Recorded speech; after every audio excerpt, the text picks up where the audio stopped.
I feel that Rwanda, sort of similar to Israel, there's one big storyline that everyone that comes to Rwanda wants to talk about genocide and the aftermath of genocide, just like I would say a lot of the journalism and a lot of the focus in Israel would be about the Israel-Palestinian conflict and what's going on there. That is the big, heavy story. In Israel, I write a column for Haaretz about love stories. I go out and interview different couples around the country about how they fell in love, what their life as lovers and a couple is about.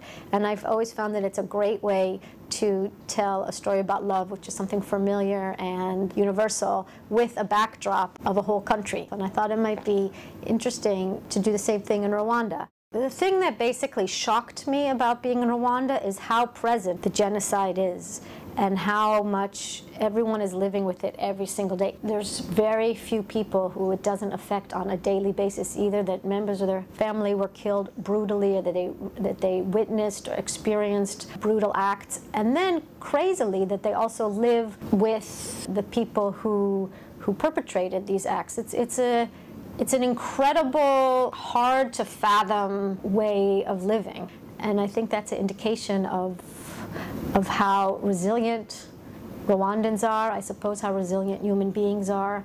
And then in some of the love stories where there's Hutu and Tutsis together, how forgiveness is a real thing that some people can't manage, and some people actually can find it within themselves to forgive, to move on.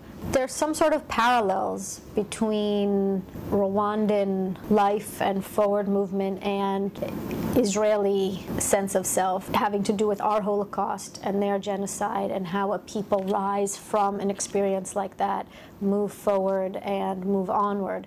Something that really struck me is how they have to live amongst each other. It's as if we, at the end of the Holocaust, went back home and lived alongside the Nazis and went to school with them and worked with them and fell in love with them, which is the case in Rwanda. It's interesting now, by decree really, no one talks about ethnicity. If you just come from outside and you talk to people and you say, are you Hutu or are you Tutsi, they're almost taken aback by the question, and they say, we are all Rwandans.